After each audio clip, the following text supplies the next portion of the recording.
宁宁，你定制的这件旗袍真不错。放开我妈！不要！待会我穿上肯定。宁宁，你怎么了？身体不舒服吗？妈，你还活着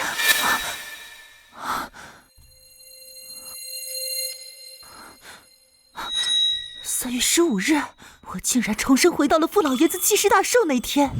上辈子，老公的爷爷傅正海70大寿，在家大宴宾客，我母亲也受邀赴宴，却没想到，老公为了升职，撮合我母亲和他上司赵总相亲。宁，救我！妈！我母亲呼救挣扎，我拼了命撞开房门，只看到昏死在沙发上的妈妈。我杨淑芬却说，都是我母亲不识好歹，命不好。老公为了大事化小，逼迫我签谅解书，我死活不肯，坚决要报警。争执着，我眼前一黑，醒来发现自己竟然重生了。宁，你老天爷既然让我重生，我一定要感谢我跟妈妈惨死的命运。宁，出什么事儿了？妈，外婆心脏病发作，被紧急送医，你现在立刻去医院照顾她，一刻都不能耽误。宁，你外婆怎么会突然发病啊？妈，我现在没时间跟你解释太多，但你必须相信我，你快去医院照顾外婆，今天绝对不能来参加寿宴，千万不要回傅家，一定不能来。好，妈都听你的，妈现在就去，你要照顾好自己。老天既然给了我一次重来的机会，我不光要护住我妈的命，更要让那群害死我们的畜生付出血的代价。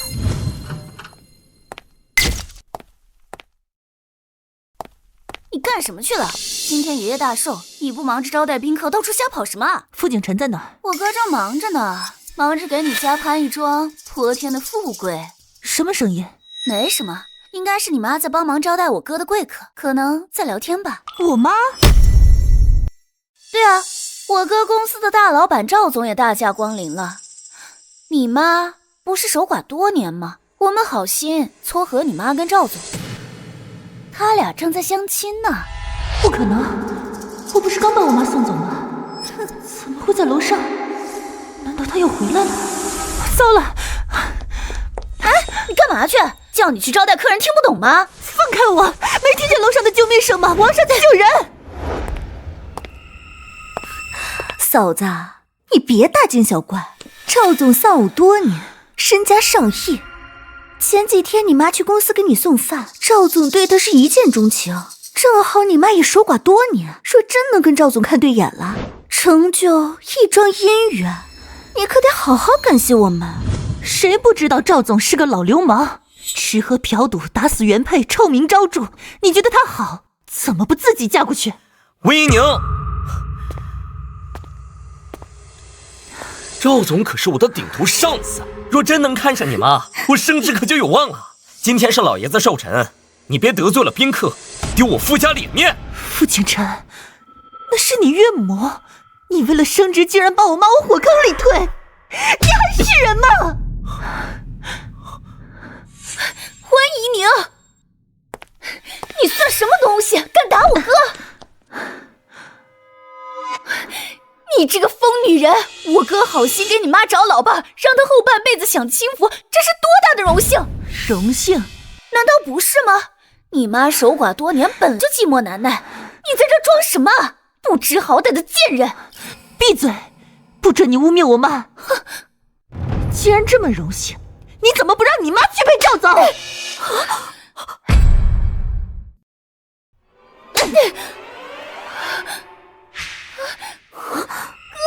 他又打我！你快滚吧，这个疯女人！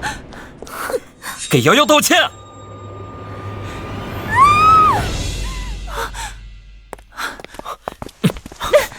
你干什么去？滚开！我要去救我妈！他们在相亲，就是正常聊几句，能有什么事啊？我都跟赵总说好了，不会针对你妈怎么样，你别无理取闹了。我才不信你的鬼话！放开我！今天我必须带我妈走，等我妈安全了，我们立马离婚。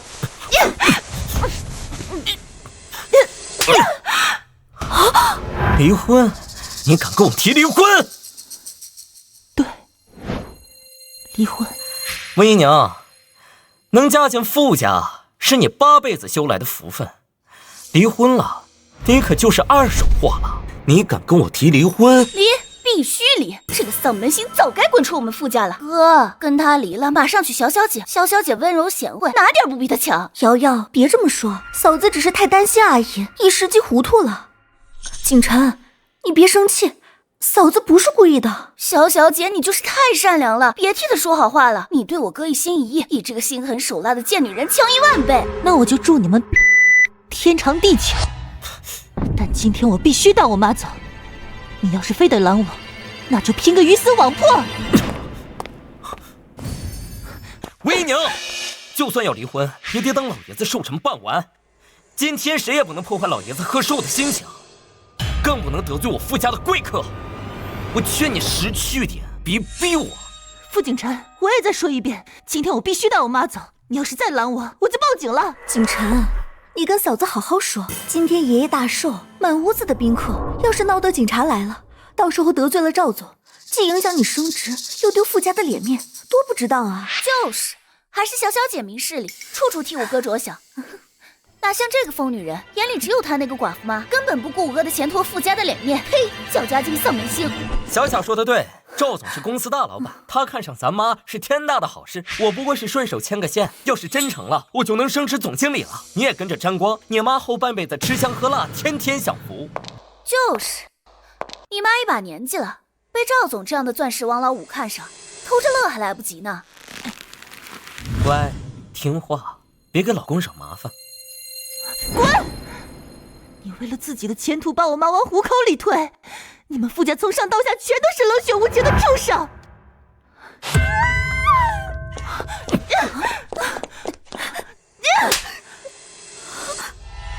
温姨娘，你找死！你敢打小小？小小，你怎么样？我没事，你别怪嫂子。都别过来！今天谁敢拦我，别怪我刀子不长眼！不能让他坏了景晨的好事。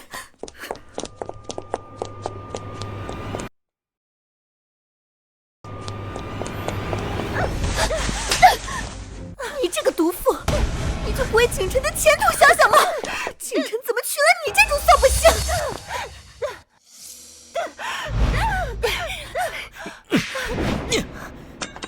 贱人，看我今天怎么收拾你！丧门星，你搅得傅家鸡犬不宁，今天就让你知道我的厉害！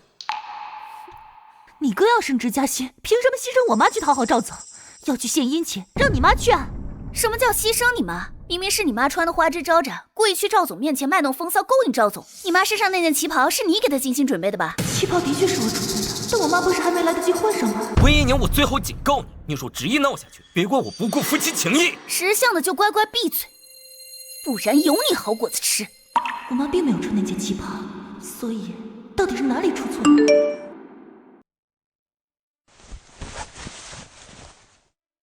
宁宁，我到医院了，没找到外婆，她手机也打不通，你能联系上她吗？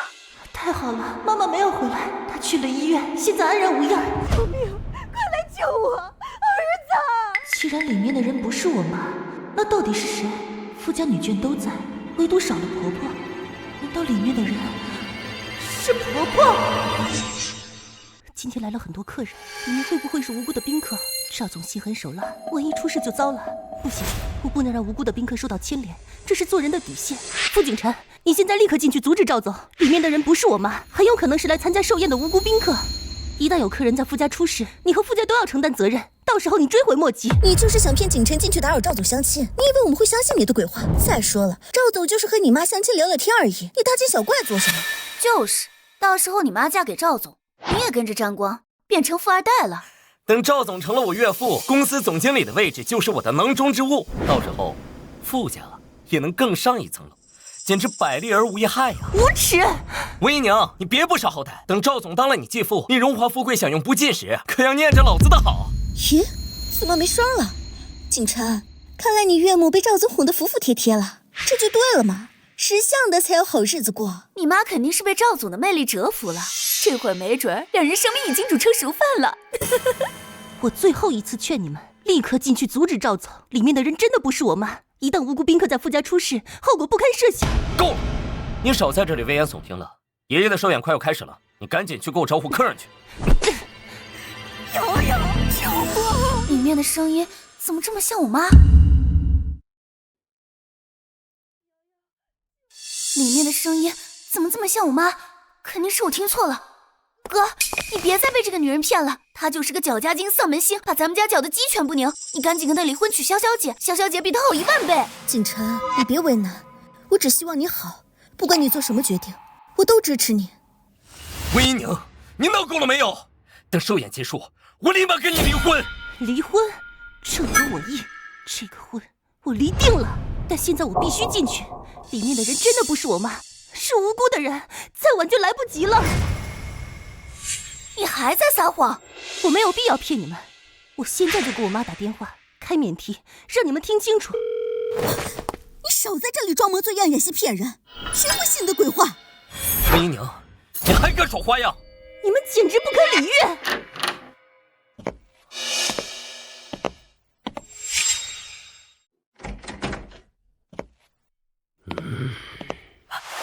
赵总，傅景晨，你怎么办事的？你不是说你岳母很乐意吗？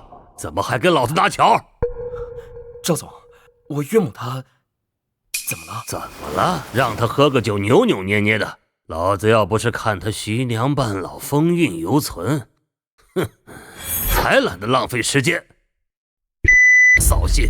赵总，我岳母农村出身，没见过什么世面，第一次见到您这样的大人物，一时紧张了。您大人有大量，别跟他计较，我带他给您赔不是了。赵总，您别生气，回头我们好好劝劝他，下次定让他好好陪您。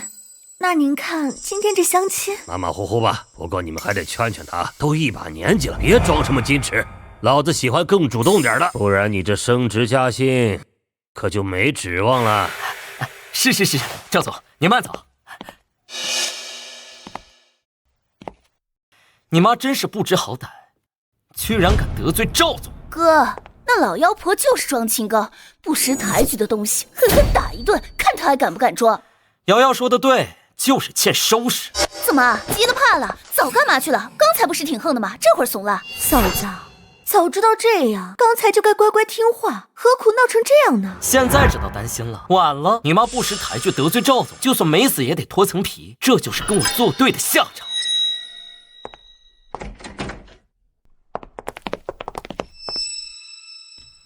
这身上的旗袍好眼熟，这不是我给我妈准备的吗？我的好岳母，快醒醒，该起来给我爷爷拜寿了。还装死？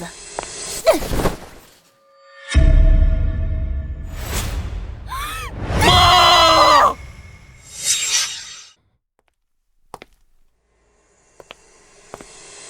景晨、星瑶，老爷子寿宴开始了，催你们赶紧下去。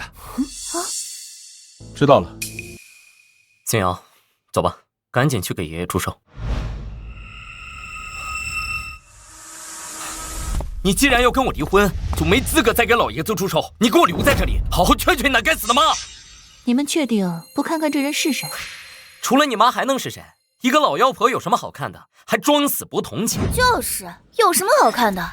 还以为自己是黄花大闺女呢，真可笑！你们一个个简直就是冷血动物！不管这人是谁，他被伤成这样，都应该报警，让警察来处理。温一宁，你找死！谁让你报警的？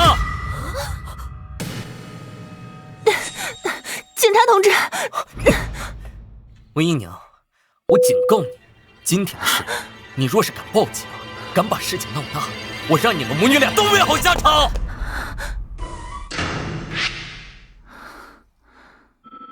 他到底是谁？为什么穿着我给我妈准备的衣服？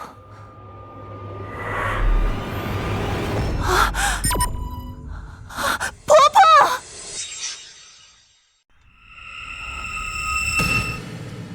他怎么会穿我给我妈准备的衣服？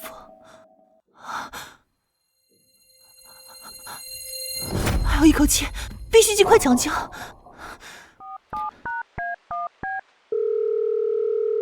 你好，这里是120急救中心。你好，我这边有人晕倒，呼吸十分微弱，请你们快来抢救。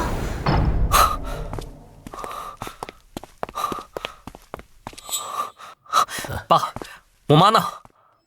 我哪知道？问你外婆去。景晨、金瑶，你们忙什么去了？一上午都不见你们俩。外婆，我妈去哪里了？哦，你妈啊，刚才你舅舅舅妈拌嘴吵了几句，你舅妈生气走了，你妈应该追去劝她了吧？那我打电话问问。妈没带手机，你怎么打？舅舅，你给我舅妈打电话问问，就说寿宴开始了，让他们快点回来。打什么打？一点小事就生气走人，惯着他。我今儿要是先给他打电话，我就不是男人。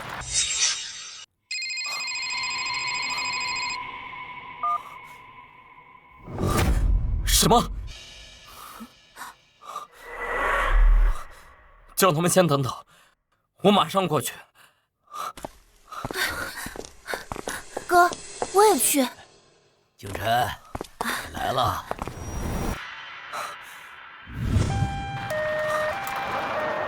哥，这救护车肯定也是温一宁叫来的，他真是没完没了了，又是报警又是叫救护车。温一宁这个贱人，他存心要搅乱老爷子的寿宴，存心让傅家丢人。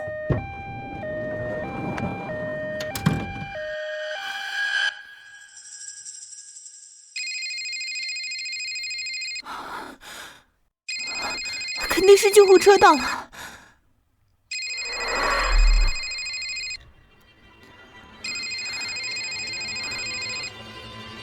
这畜生打电话做什么？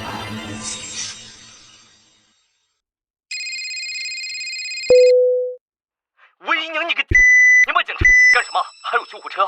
今天老爷子70大寿，满屋子客人，你非要闹得全家不得安宁，图什么？救护车到了，快，赶紧让他们上来！站住！不是你们家打急救电话说有人晕倒，情况紧急吗？没有，那人有神经病，闹着玩的。你们怎么能这样？这是浪费医疗资源。我家今天老爷子祝寿，大喜的日子，没人生病，你们赶紧走。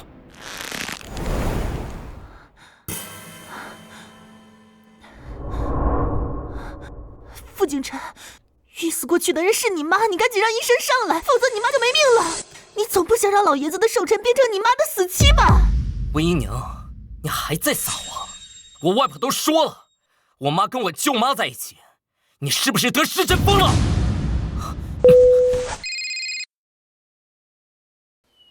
喂，医生，我是刚刚打电话求救的，病人情况十分危险，请你快点上来救人。可是你们家人说家里没人生病，拦着不让我们进，还骂我们，叫我们滚。看来傅景晨在门口守着，再这样耽误下去就真没命了。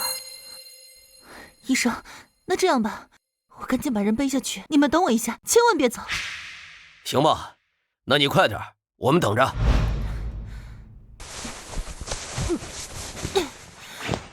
傅景晨，等你知道昏死的人是你妈，看你还怎么嚣张！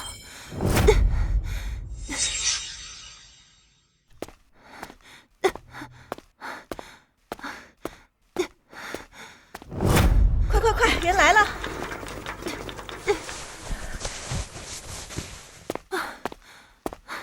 医生，你们赶紧抢救！这衣不蔽体的，赶紧盖上。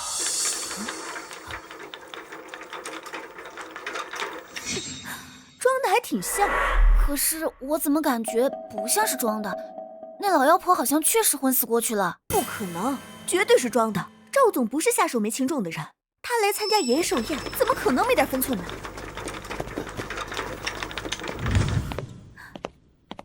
傅景晨，你还愣着干什么？还不赶紧上救护车去医院！我去医院做什么？那是你妈，不是我妈。何况我们很快就要离婚了，你妈的死活跟我没关系。傅景晨，睁开你的狗眼，看看清楚，那到底是谁的妈？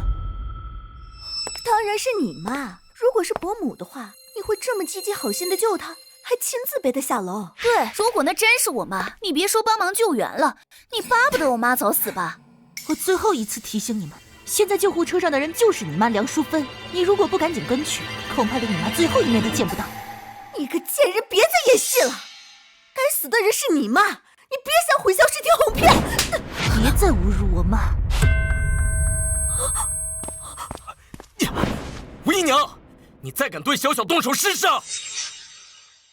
傅景辰，都什么时候了，你还有心思关心他？你到底是眼盲还是心瞎？你妈消失了这么久，你们居然没有一个人去找她！我外婆亲口说的，我妈去找我舅妈了，她一会儿就回来。真是无药可救。既然你们死活不信，那就等着后悔吧。我好心给你妈介绍对象，你不领情就算了。我妈这些年对你不薄，你一口一句诅咒她死，有你这么当儿媳妇的吗？温姨娘，夫妻一场，我劝你不要把事情做绝，否则别怪我不留情面。我懒得跟你们废话，反正你很快就会为你今天的所作所为付出代价。我报了警，也叫了救护车，梁淑芬是死是活，也跟我没啥关系了。你们到底有没有家属跟着？人快不行了。哥，你别信他们说的，外婆都说了，妈跟舅妈在一起，很快回来。你妈养了你们这两个白眼狼，怕是要死不瞑目了。于是，是你打的电话吗？按照规定，谁打的急救电话谁上车，请不要影响我们的工作。好吧，我跟你们走一趟，正好我也不想在这个恶心的地方待下去。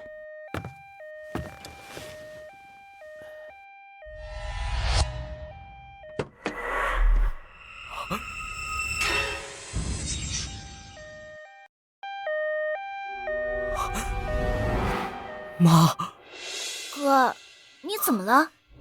那个人手腕上有只绿色镯子，像是妈的手镯。哥，你忘了之前温一宁的妈过50岁生日时，温一宁也给她买了个绿镯子。哼，肯定是那老妖婆看到伯母的祖母绿手镯，心里嫉妒，就让她女儿买个高仿的假镯子戴着，满足她的虚荣心。就是，货真价实的祖母绿手镯，哪是他们乡下人买得起的？你妈养了你们这两个白眼狼，怕是要死不瞑目了。会不会真弄错了？赵总欺负的人真是我妈？景晨，你怎么了？你不会相信那贱人的话了吧？哥，你想想，如果真的是咱妈，温一宁会这么好心，又是报警，又是叫救护车，还亲自背下楼，现在还陪着去医院。你说的对，她只有对自己亲妈才这么重视在意，对咱妈一向假惺惺。是啊，你看他连你的工作前途都不在乎，又怎么会在乎伯母的安危？不过，就算那是他妈，万一真出事了，也很麻烦。以他的脾气性格，如果他妈救不回来，他绝对会再次报警，把这事儿闹大。哼，对，到时候赵总也脱不了干系，会被警察带走。赵总若是出事，那你的前程可就完了。哥，我们去医院看看吧，万一那老妖婆真死了，我们要第一时间压住这件事，不能让温一宁报警闹大了。好，我们赶紧过去。如果真出了事，得让温一宁签谅解书，不能追究赵总责任，否则会牵连我升职加薪。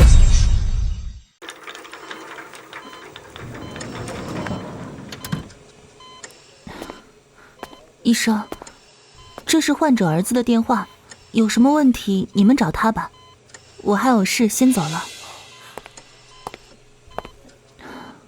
我做到这一步已经仁至义尽，能不能救回来就看梁淑芬的命了。等等，医生，怎么了？我刚打电话说他母亲在抢救，他骂我骗子，直接挂了。患者抢救必须有家属在场，你还不能离开。好吧，那我再等等。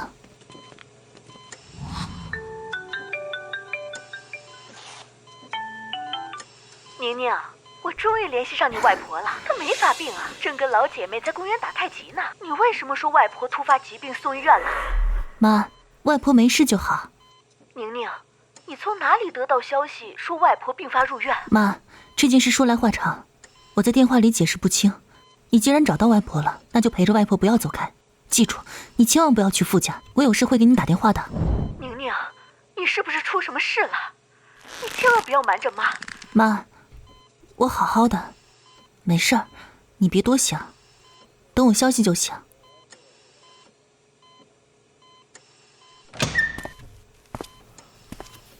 医生，病人情况怎么样？抱歉，我们尽力了，病人窒息，错过了最佳抢救时机，请节哀。梁淑芬就这么死了，但这都是她的命，怪只怪她生了2个狼心狗肺的儿女。女士，我们已经尽力了，但凡早送来15分钟，也有希望抢救回来。谢谢医生，你们辛苦了。如果不是老天爷给了我一次重生的机会，躺在这里的就是我妈了。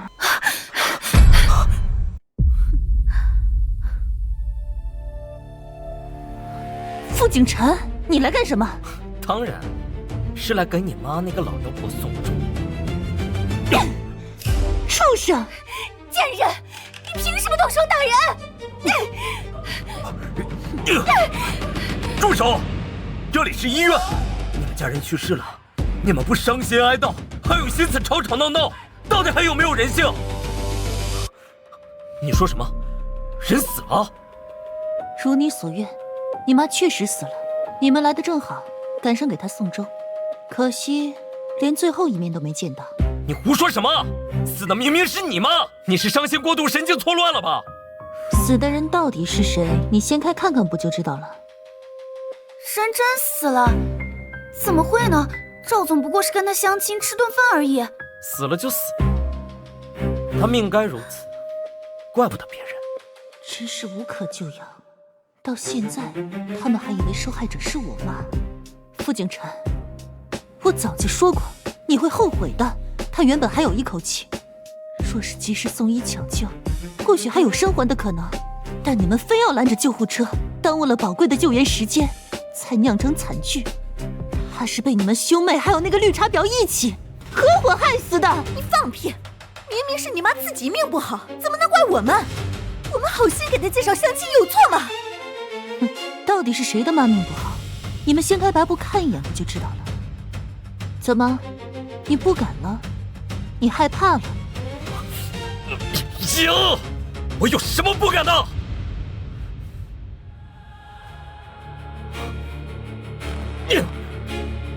妈！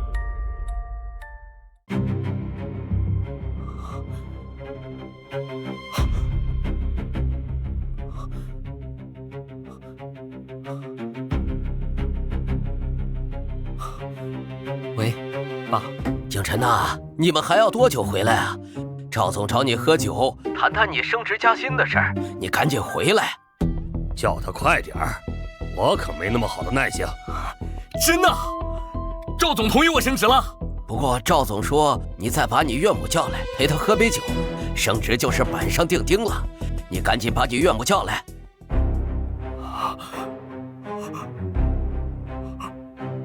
手机给我，我跟他说。傅景晨，我说话算话，你把你岳母叫来，再陪我喝2杯，我保证你马上荣升总经理。赵总，这件事有点麻烦，我一会儿回去跟你好好解释。解释什么？你赶紧把人带来，不然我马上走了。那公司总经理的位置就是别人的了。别，赵总，你等等，我马上赶回去。哥，怎么了？赵总说什么？赵总还有那老妖婆作陪，可他人都死了。这老妖婆太没用了，好端端的突然就死了，坏了你升职加薪的好事。就是，要死也该等你拿下公司总经理的位置再死啊！你们简直比魔鬼还可怕！我现在赶着回去招待赵总，没空跟你纠缠。等老爷子寿宴结束，我才来好好收拾你。你确定不看躺着的那人是谁？哎呀，哥，有什么好看的？死人太晦气了。赵总不是找你吗？我们赶紧回去吧。你说的对，我不能染了这晦气的头发。傅景晨，好言难劝该死的狗，随便你，反正跟我没关系。走吧，我们赶紧回去。对了，景晨，他妈死了，到底是一条人命呢。他要是报警怎么办？这事不能闹大，否则赵总那边……这件事你不许声张，否则只会玷污你妈的名声。当时现场有很多目击证人，都能证明是你妈主动勾引赵总的。你要是再敢报警把事情闹大，我有的是手段治你。你也不想你妈死了还被人戳着脊梁骨指指点点吧？傅景晨，你比恶魔还要恐怖！傅家就是吃人的魔窟，幸好我今日看清你，这婚我离定了。等寿宴办完，我哥会立马跟你离婚的。在此之前，我劝你安分点，哼，不然就让你和你妈落得一样的下场。你们太嚣张了，光天化日竟然公然威胁人命！逝者为大，你们连最基本的良知都没有。关你们什么事？连个人都救不活，没告你们用意害人就不错了。你，我知道你没了妈，成了孤儿，肯定伤心，但这也怪不得我们，谁让你妈福薄，享不了有钱人的福。死了正好跟他爸团聚，也算享福。等寿宴结束，你乖乖签了谅解书，不要再追究此事，我就让你妈风光大葬，留个体面。看我哥对你多好，你就知足吧。谅解书，我若是不签呢？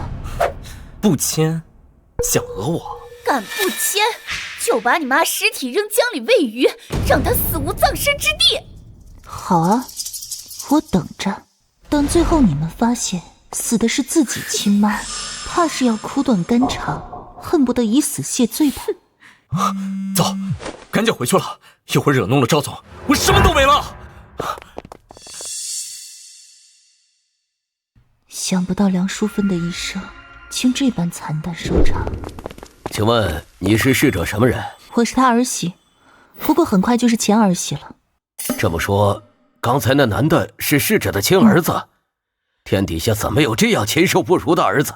他亲妈死了，看都不看一眼，还要恶毒的诅咒。医生，人已经死了，那接下来是什么流程？可以先暂放医院太平间，也可以给殡仪馆打电话，他们会派车来接。若是亲友要来告别，就设置灵堂办个追悼会。好，谢谢你们。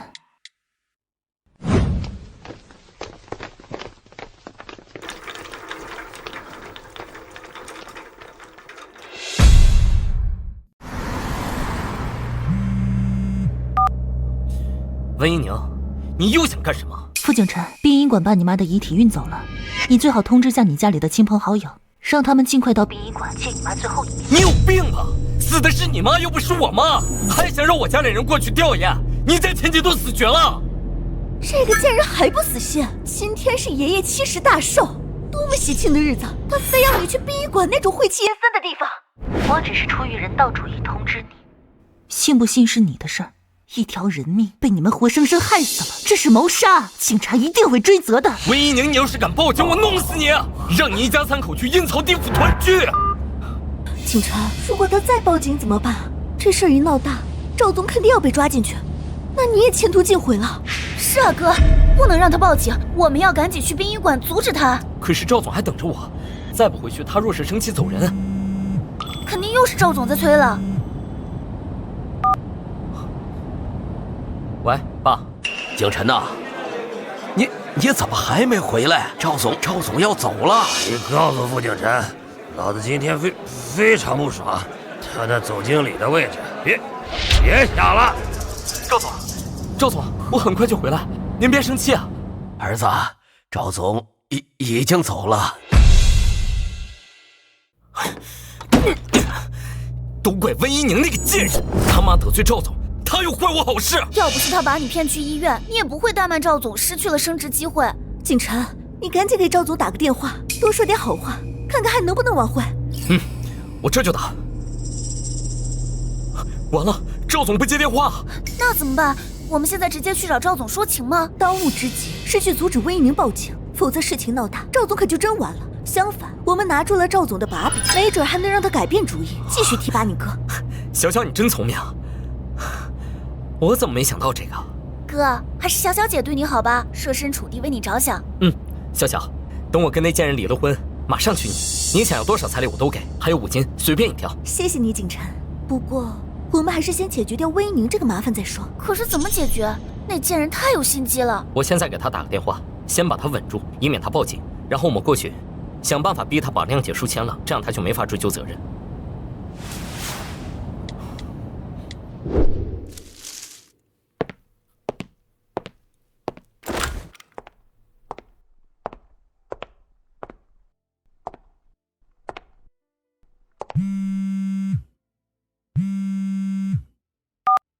傅景琛那个混蛋，不是说不来吗？怎么又主动给我打电话？喂，温一宁，我们们毕竟夫妻一场，你妈死了，我作为女婿确实应该去拜拜。我们现在过去殡仪馆，但前提你不能报警，否则有你好果子吃。原来是怕我报警赶来阻止我的。傅景琛，你悔恨痛哭的时刻就要到了。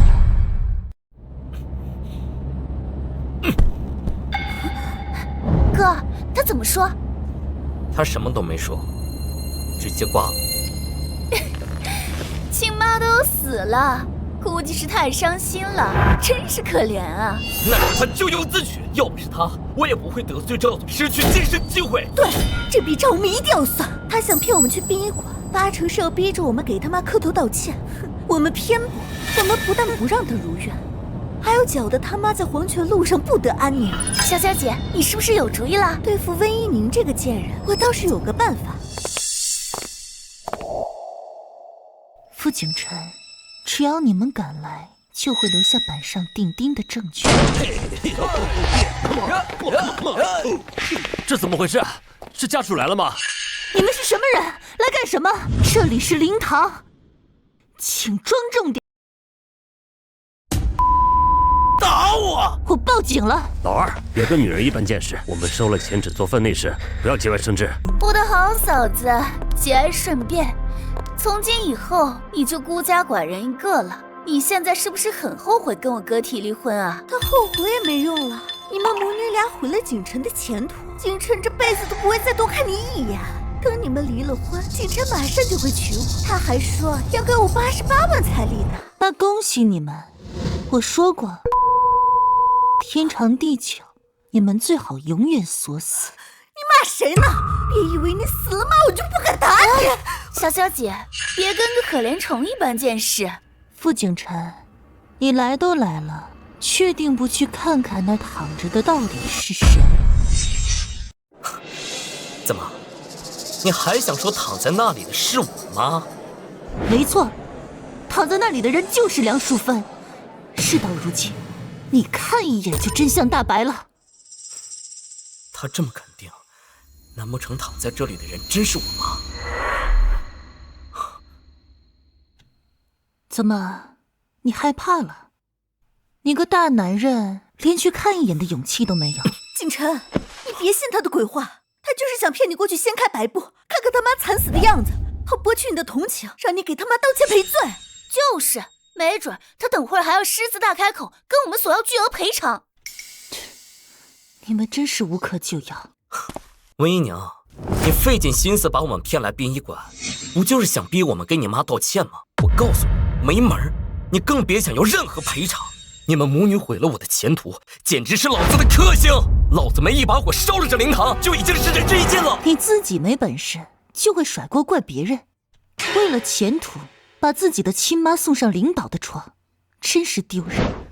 温姨娘，我警告你，要是我失去这次晋升机会，我让你们一家3口去阴曹地府相聚。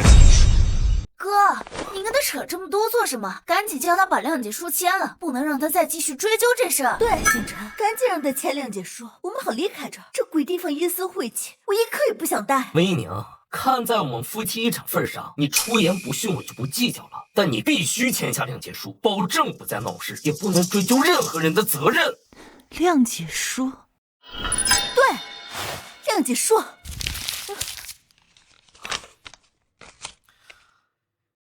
这就是谅解书，你给我识相点，赶紧签字。这谅解书要签也是你们签，我可没资格。你怎么没资格？死的人是你妈。温姨娘，说到底是你妈自己倒霉，跟我们一点关系都没有。你别想怪到我们头上。温姨娘，爷爷其实寿宴被你搅得一团糟，赵总那么尊贵的客人也被你妈得罪了。我没找你算账就够仁慈了，赶紧签！温姨娘，你要是敢动手，我马上报警，让警察来看看这事到底该怎么处理。傅先生，徐小姐，这我们还要继续蹦？我最后警告你，赶紧把谅解书签了，否则我立刻毁了这灵堂。既然这畜生冥顽不灵，不如叫他自己签好了。傅景琛，不是我故意不配合，而是这谅解书我确实没资格签。要签也该是你签，毕竟受害人是你妈。岳母而已，什么妈？你妈也配拥有景晨这样优秀的儿子？我妈幸亏没有这种禽兽不如的儿子。哥，看来他是打定主意不配合了。温姨娘，你真是给脸不要脸！景晨，他说的也对，你签就你签，反正你俩现在还没离婚，你还是那老妖婆的女婿，你作为家属也可以签这谅解书。也行，反正是我岳母，我签就我签，只要签了这谅解书，就没人能追究责任。你确定不签？你想签就签，不用征求我的意见。好，我签了就代表你放弃追究责任的权利，你不许再拿这件事去要挟任何人，也不许报警。小小，笔。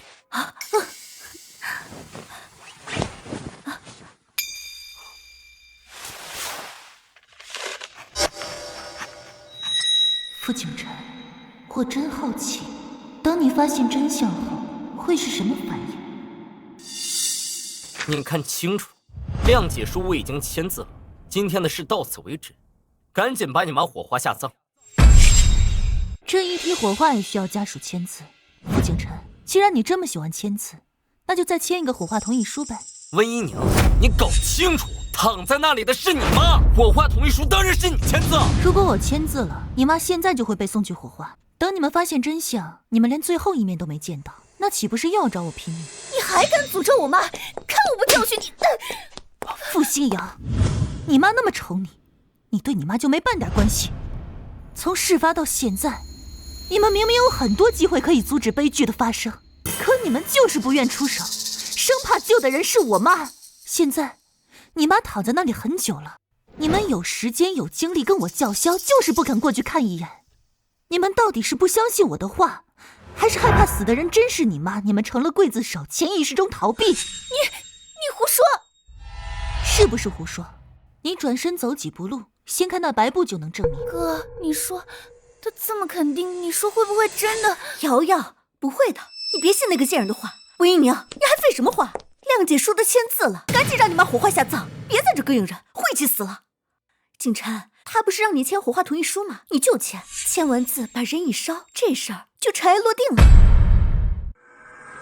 你确定要签？景晨，你还犹豫什么？赶紧签，签完字把人火化，这事儿就死无对证了。我们还赶着去找赵总，看看能不能说说情，求他继续提拔你做总经理。对，我们还要去找赵总，我的前途不能就这么算了。火化同意书呢？既然你不肯签，那就只能由我再次代劳。你们把同意书拿给他吧。傅景晨，你可想清楚。温姨娘，该想清楚的人是你。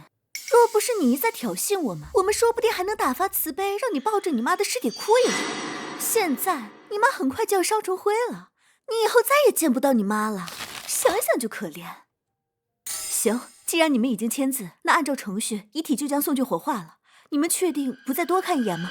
看什么看？你们在这上班，天天看死人没看够吗？赶紧拉去烧了！我只是好心提醒，你怎么满口污秽？我在这工作这么久，还是第一次看到你们这种奇葩。都说死者为大，可你们拉着一帮小混混在灵堂上蹦迪，实在是大不敬。我叫你多管闲事！温姨娘，你滚开！小心我连你一块儿打！反正谅解书签了，你再也威胁不了我们了。宁宁，出什么事儿了？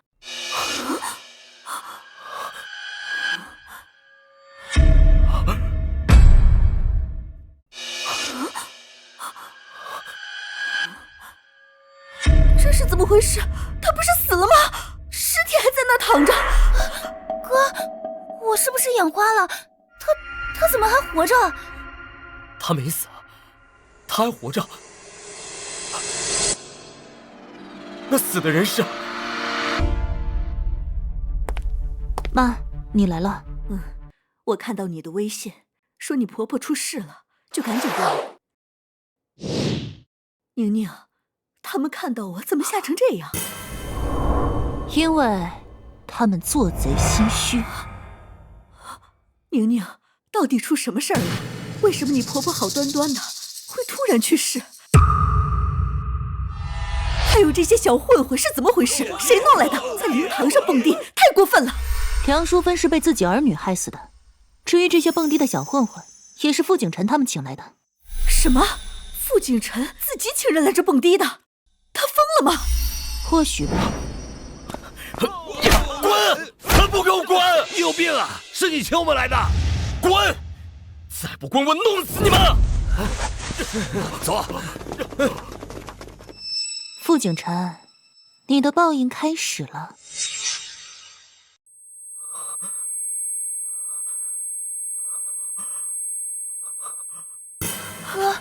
景晨，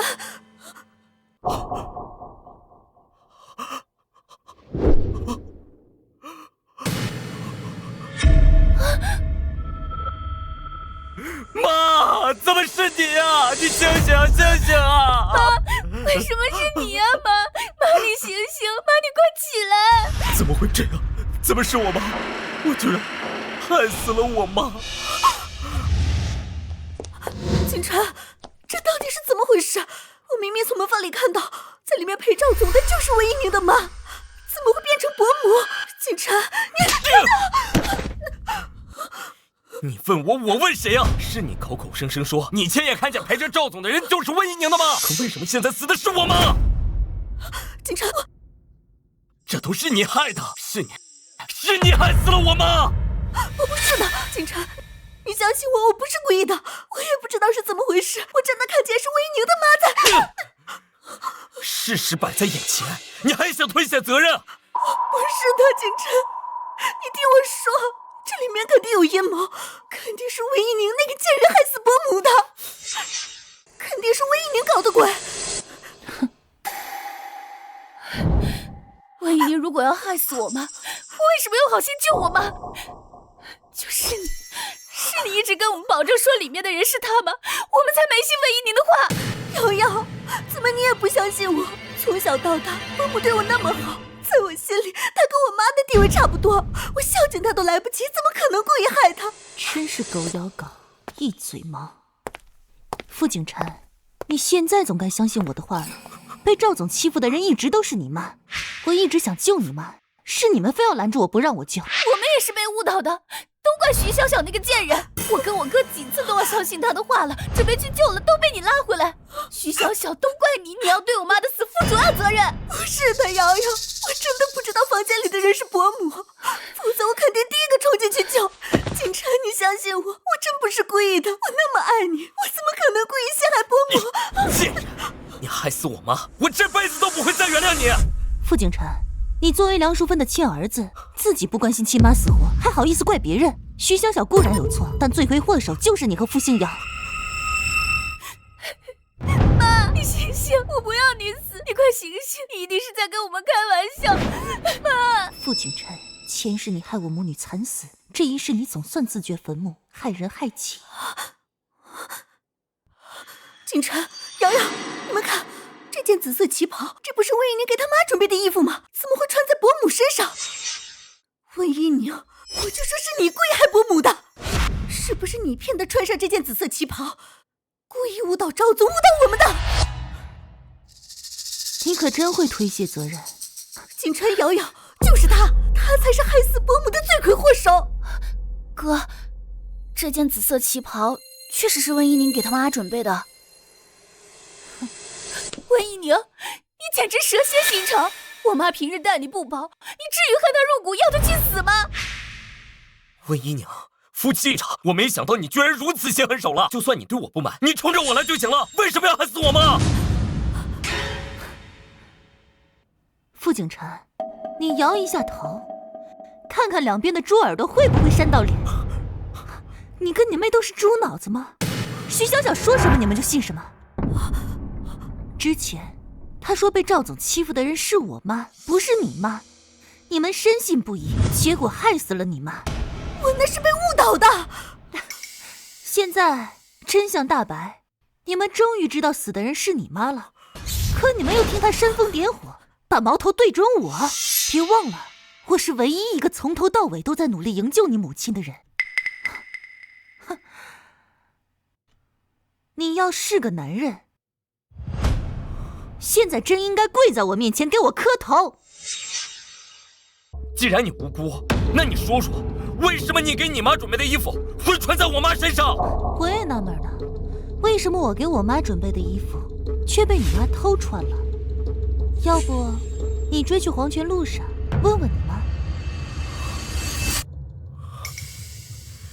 韦一宁，你找死！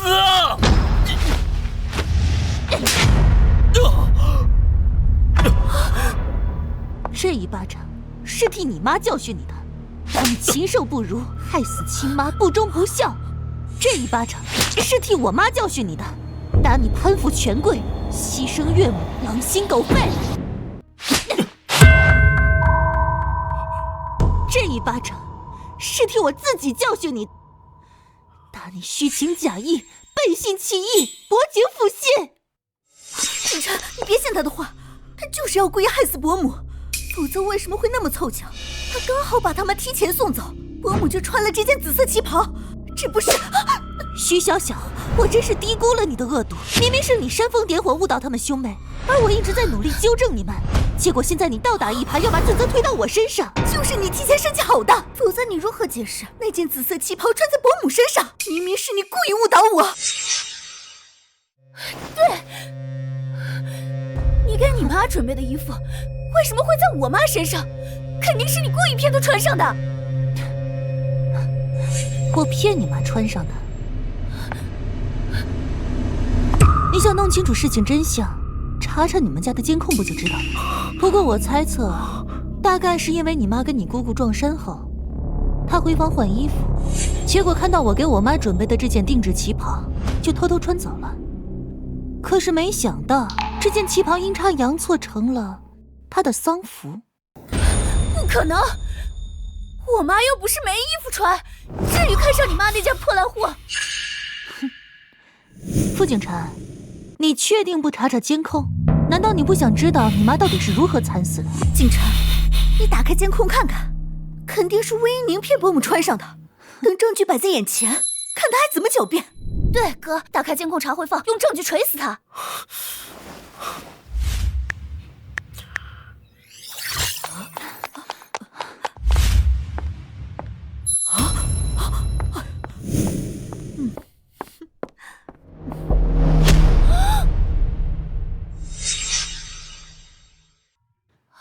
看，果然跟我猜测的一模一样，就是你妈偷穿的。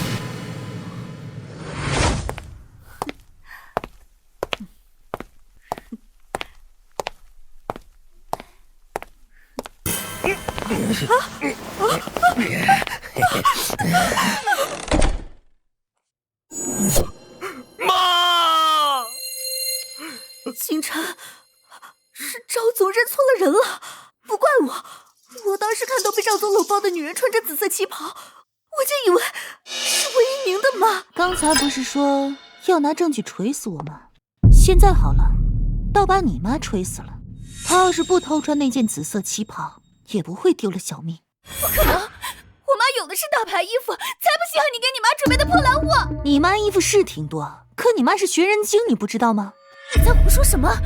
宁宁没有胡说，你妈就是学人精，她嫉妒我气质好、衣品好，成天模仿我，不光学我的穿衣打扮，甚至连发型都要跟我做同款。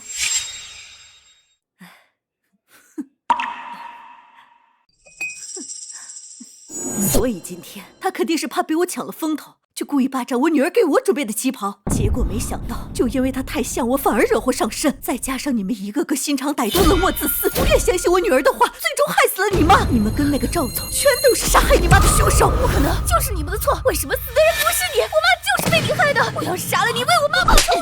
傅新瑶，你醒醒！真相摆在眼前，明明刽子手是赵总，你们三个是帮凶，你别想污蔑我们。妈，你醒醒！我错了，我不该疏忽大意。妈，对不起，儿子不孝，儿子早该发现的，都是我的错，我该死。景琛，人死不能复生，你节哀顺变，无论以后发生什么，我都会一直陪着你。景琛，你别被他骗了，我刚还在宴会厅见到伯母呢。儿子，妈！哎，景晨，你千万别上他的当，里面的人肯定不是伯母。景晨，你干嘛这样看着我？你个贱人，都是你惹的祸！傅景晨，你疯了！你凭什么打我？又不是我害死你妈的！不是你还能是谁？要不是你一再跟我妈保证，说房间里陪着赵总的人就是温一宁的妈，我又怎么可能错过营救我妈的机会？我跟瑶瑶几次都要相信温一宁的话，都准备进去救我妈了，就是你把我们拉住，不让我们进去，我妈就是被你害死的。对，就是你误导我们，害我妈错过了最佳抢救时机。你跟赵总是一伙的。哥，报警，让警察把他跟赵总全都抓起来。你还有赵总，你们都给我等着！你们害死我妈，我要让你们把牢底坐穿！不，应该直接把他们拉去枪毙，给我妈报仇。傅景晨，你发什么疯？别忘了赵总是你顶头上司，你让警察把他抓走，你还想不想有前途了？前途？我妈都被你们害死了，我还有什么前途？我要你们全部去死！真是精彩。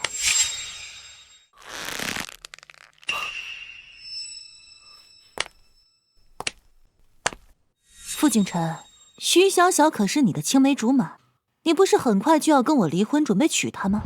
现在居然要把她送进监狱，真是狠心。徐小小，你心寒吗？要被心爱的男人亲手送进监狱呢？宁宁，既然认清这畜生的真面目，那就赶紧离，妈支持你。他们都这样对我了，这婚必须离。温一宁，你别幸灾乐祸，我一定会让所有伤害我妈的人付出沉重代价。你别忘了，刚才你可是亲手签了谅解书，当众表示不会追究赵总的责任，多讽刺！你替自己惨死的亲妈轻易原谅了刽子手，怎么？别告诉我，你现在要啪啪打自己的脸！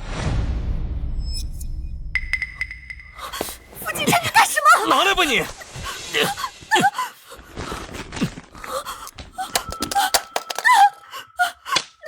景晨，你冷静点，你不能跟赵总一朋友，否则得罪了他，你以后在江城都混不下去。徐小小，我警告你，立刻把谅解书给我！不敢，你现在需要冷静。徐小小，你这么拼命的维护赵总，该不会是赵总的姘头吧？你俩合起伙来坑害我哥？胡说，我没有，我对你哥一心一意。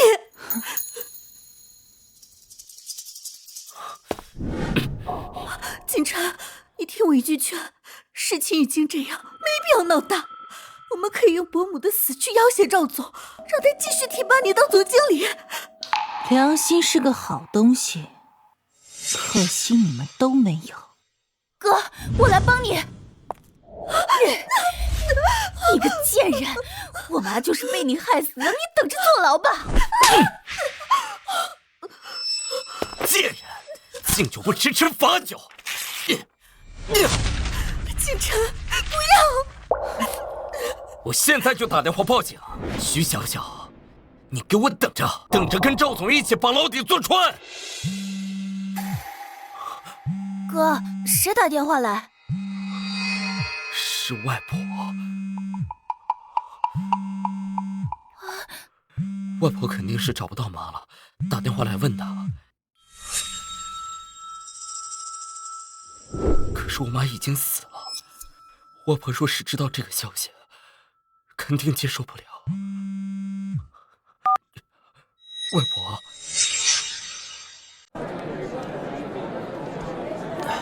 景晨，你跟瑶瑶去哪儿了？怎么酒席都要结束了还没回来？而且你妈也不见了，打了你舅妈的电话，她说没看到你妈，真是奇怪。景晨，你怎么了？你快说话呀！外婆，我妈她死了，现在人在殡仪馆。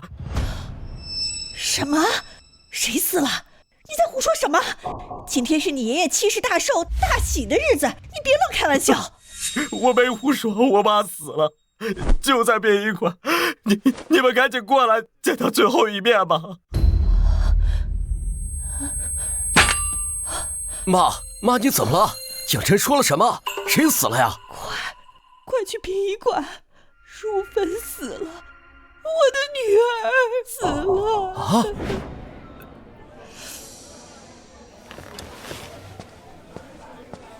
你老婆都死了，你还什么都不知道，就会喝！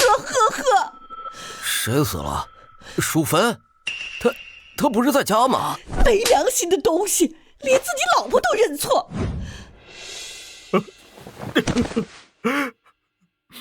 妈，外婆他们马上就来，都是儿子的错，是儿子没能保护好你，我是傅家的罪人。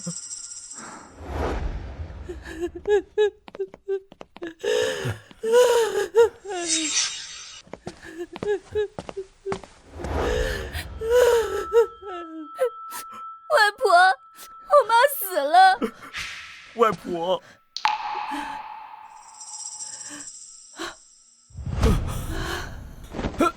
外婆，妈。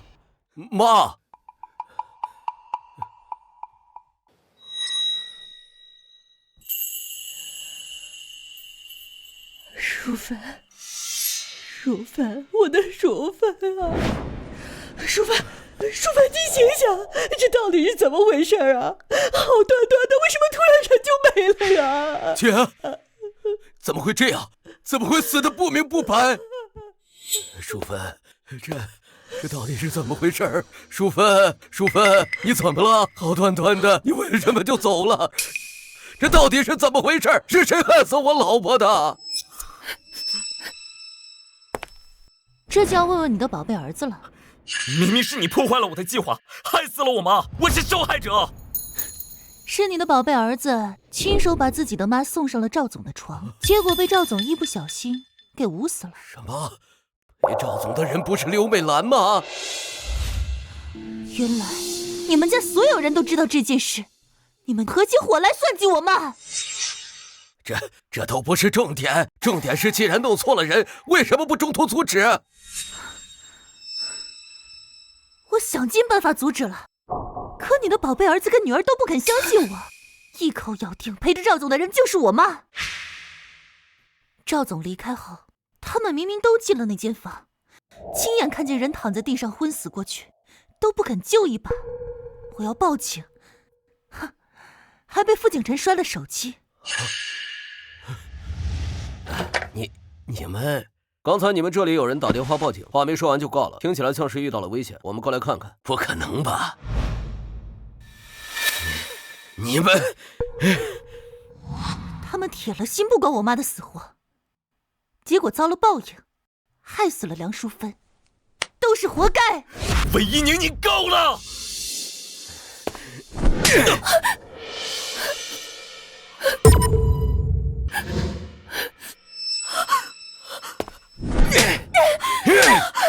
畜生！你们全都是猪狗不如的畜生！可是这也不能全怪我们，我们给你打过电话，问妈在不在宴席现场，是你说妈在招待客人的，我们是被你误导了。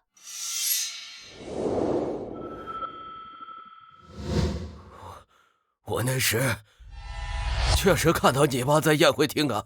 伯父，你喝多酒看错了，那个穿绿色旗袍的人不是伯母，是景晨跟瑶瑶的姑姑，他们今天撞衫了。伯母就是上楼换衣服，惨遭赵总毒手。什么？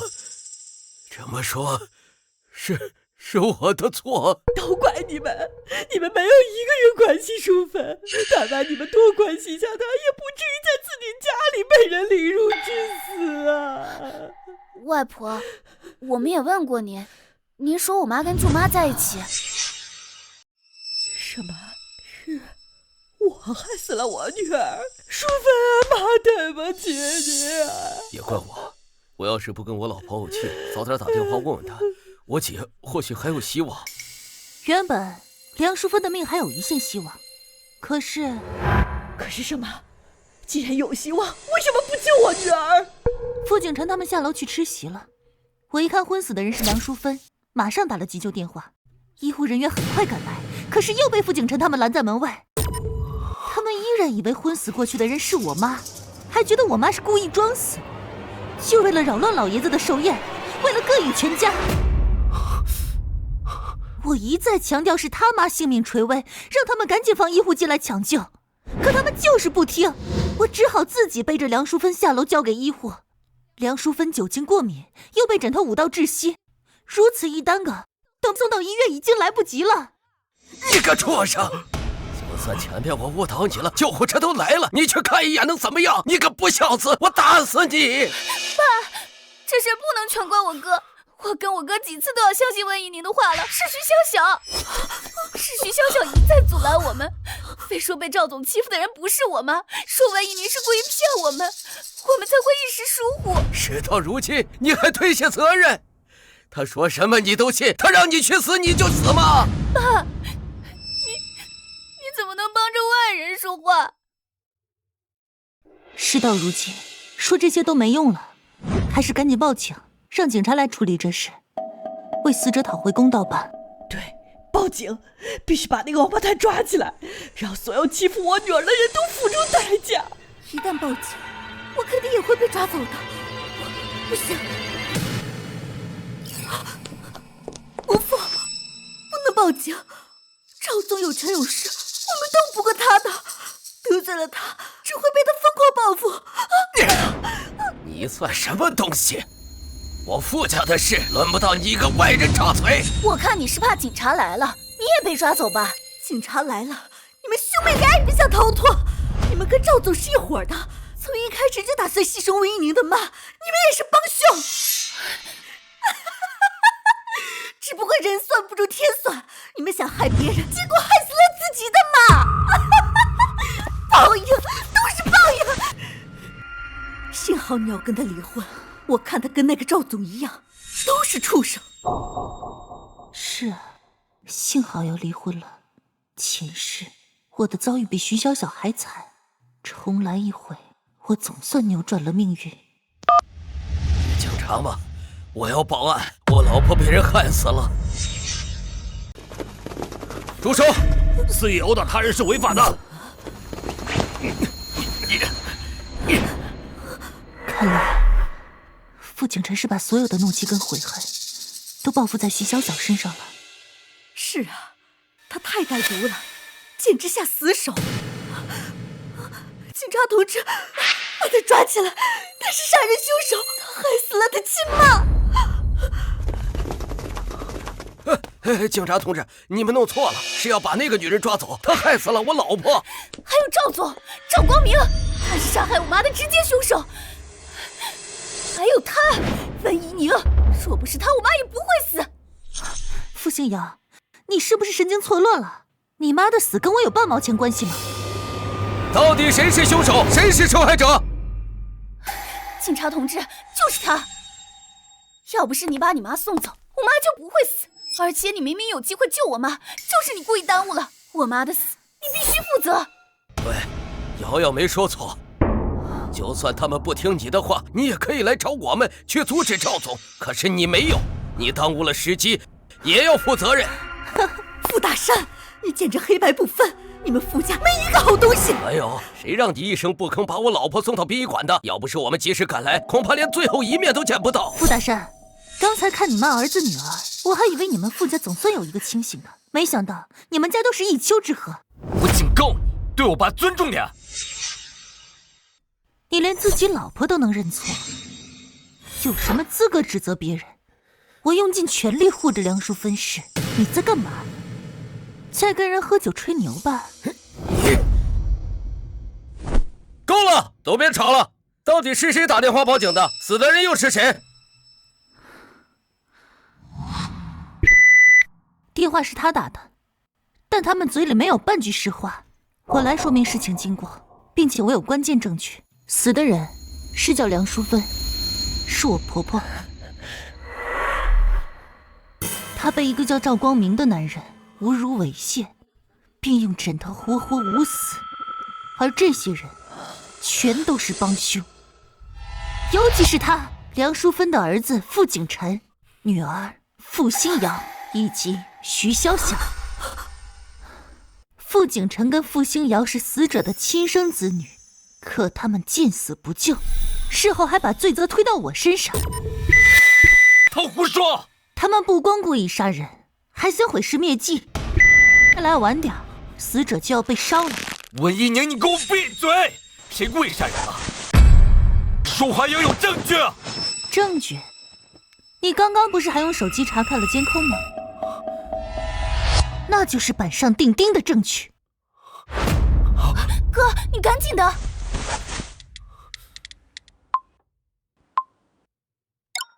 你干什么？蓄意毁坏证据也要负法律责任。现在证据没了，你还能拿我怎么办？就是他跟那个女人害死我妈的，我们这里所有人都能作证。对，他俩跟赵光明都是害死我妈的凶手。你们到底谁说的是真话？我看你们乱成一团，全都带回局里接受调查。等等，等等，我说的每句话全都属实，证据就在我手上。傅景琛，你以为你删除了你手机里的监控，那些事实就不存在了吗？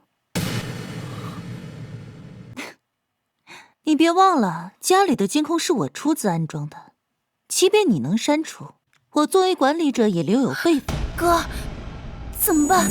这个贱人，他太有心机了。警察同志，死者是被一个叫赵光明的人凌辱致死，而傅家兄妹跟徐小小全都是帮凶。今天在医院抢救室外发生的事，医院走廊同样有监控。在医院抢救室还发生什么了？在医院抢救室外，医生给傅景琛打电话，说他母亲在抢救，他骂医生是骗子，直接给挂了。孽子！这算什么？他们后来被我叫来医院，依然不相信死的人是自己亲妈，居然看都不看一眼，骂完我就走了。您这就生气了？您儿子还干了更过分的事呢。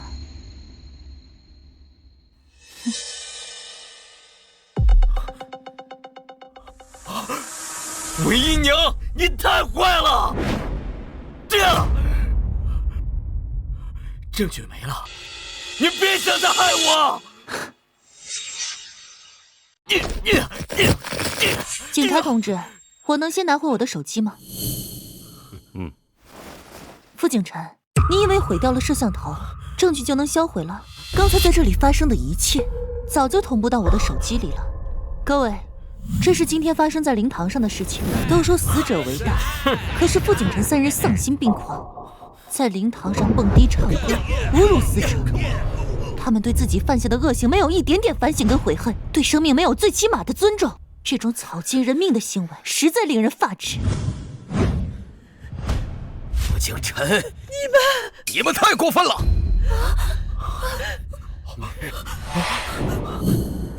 你们真是禽兽不如！傅景琛、傅星瑶还有徐小小，你们勾结那个赵光明，罪行累累，证据确凿。我宣布，你们被逮捕了，请立刻跟我们回去接受调查。我不要坐牢，我是无辜的。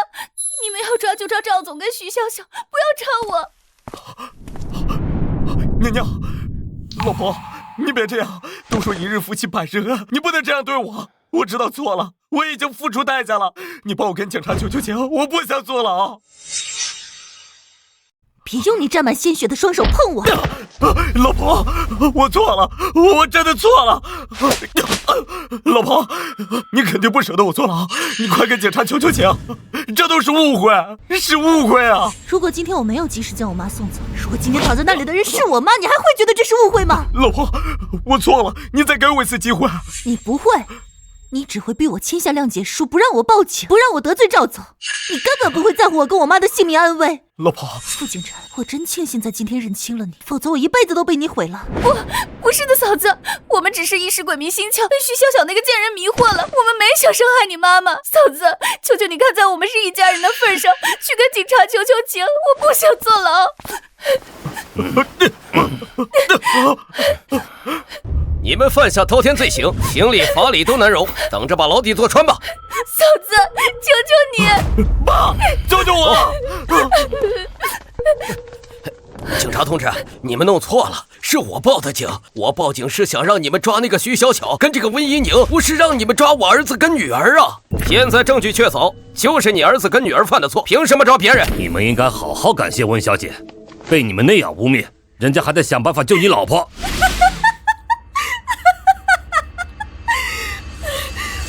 傅大山，我让你不要报警，你非不听。现在好了，警察把你儿子女儿全都抓走了。你们傅家完了，完了！儿子跟女儿引狼入室，害死亲妈，爸爸又报警抓了自己的亲儿子跟亲女儿。你们傅家真可笑。徐小巧，你不要张口，你作为从犯，同样要面临法律制裁。警察同志，我是被迫的，我什么都不知道，这一切都是傅景辰计划的，他才是罪魁祸首。闭嘴！你们仨一个都逃不掉。完了，一切全完了，好好一个家，死的死，坐牢的坐牢，全都完了。淑芬，我可怜的孩子啊，你死的不明不白啊！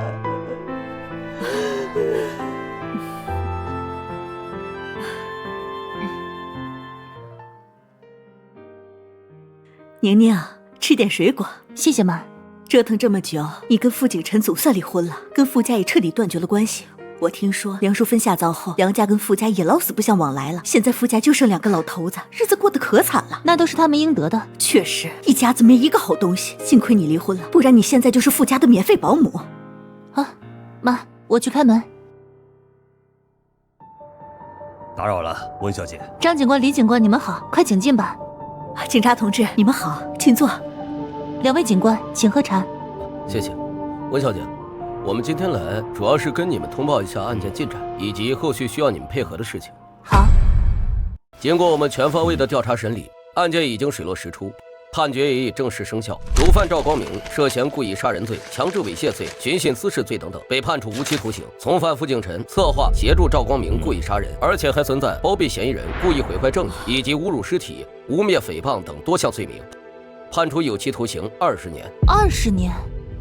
还有傅清瑶和徐小巧因教唆、包庇、寻衅滋事，还有帮助毁灭证据等罪行，分别判处有期徒刑8年和10年。他们总算为自己的行为付出了沉重代价，我也成功改写了自己与妈妈的命运。温小姐，这段时间多谢你们配合调查，后续若还有麻烦你们的地方，我们再联系。你有什么问题也可以随时找我。好，这段时间也辛苦你们了。2位警官请慢走。真是抱怨不爽，傅景辰被判了20年，等于这辈子都毁了，活该。是啊，这都是他自找的，想要光明前景却不走正道，想那些歪门邪道，确实活该。傅新瑶跟徐小小，一个8年，一个10年，等他们出狱，只怕以后工作不好找，嫁人也没可能了。天作孽犹可恕，自作孽不可活。他们有今天这样的下场，怪不了任何人。现在案件结束，一切尘埃落定，你也该开始新的生活了。放心吧，妈，我已经找到新工作了，下周就开始上班。是吗？太好了。姨娘，我车就在那边，我送你吧。不用了，我叫了网约车，就快到了。好吧，每次想送你都没机会。那你就把机会给其他人吧。我的车到了，拜拜。拜拜。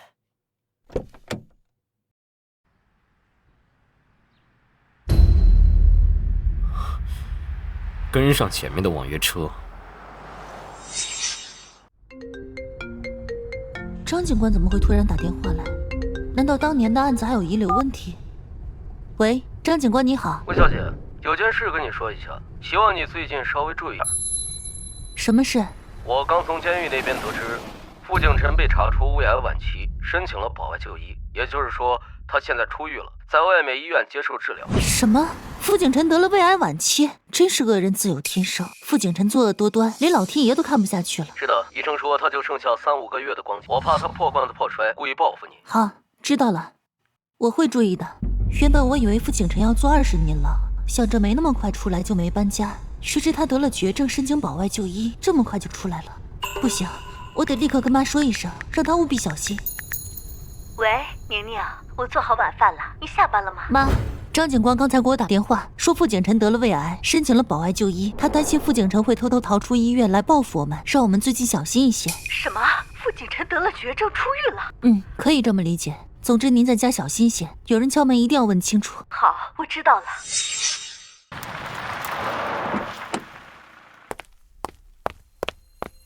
傅景琛那个变态心狠手辣，他十有八九会来报复我。不行，明天就搬家，不能继续住在这里了。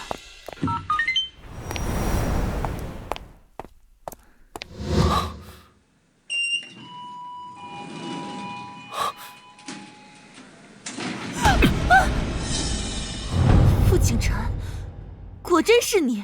我亲爱的前妻，好久不见，看来你知道我要来找你。傅景琛，你干什么？放开我！快来人呐！救命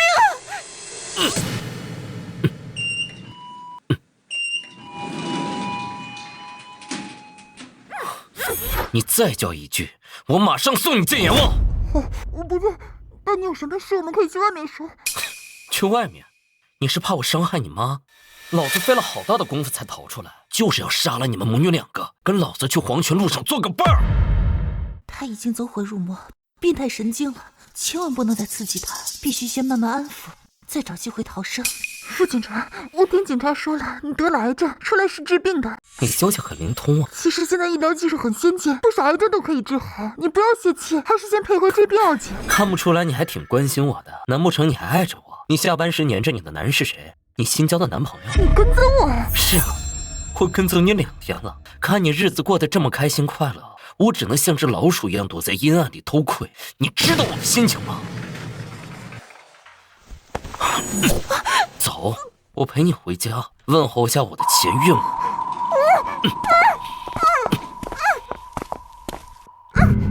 妈妈，千万不要开门，不要开门！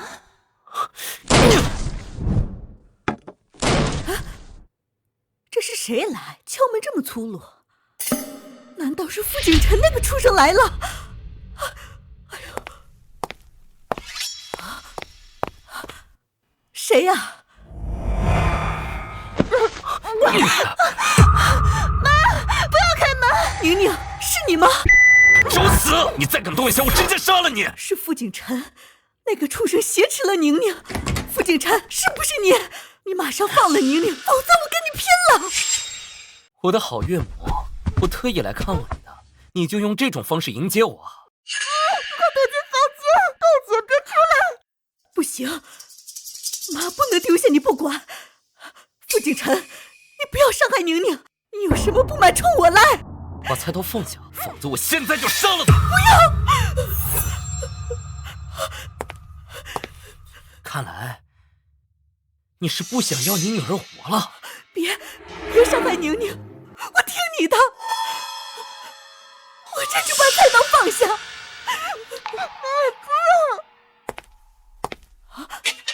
武西多，你们什么时候报警的？傅景琛，你还在服刑期间，这种行为罪加一等。老子都得了绝症，没几天好活了，还怕罪加一等？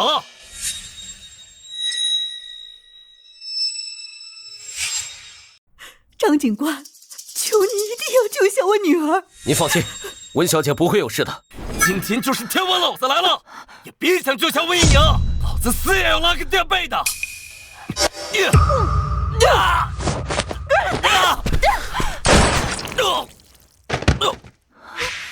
宁宁，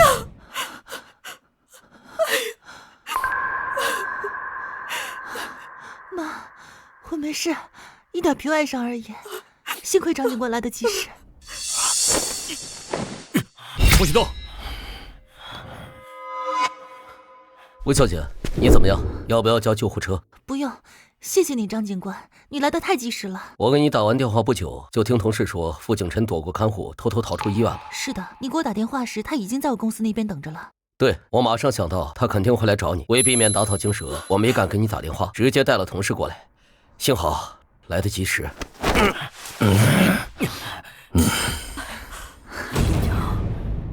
我做鬼也不会放过你！哼，你下地狱跟你妈团聚去吧。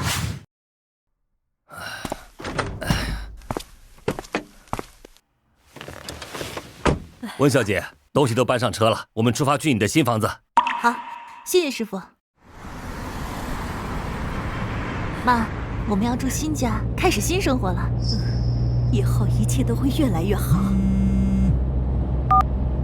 喂，张警官。文小姐，我打电话是告诉你，傅敬晨因为中枪加速了病情恶化，于今天上午在医院去世。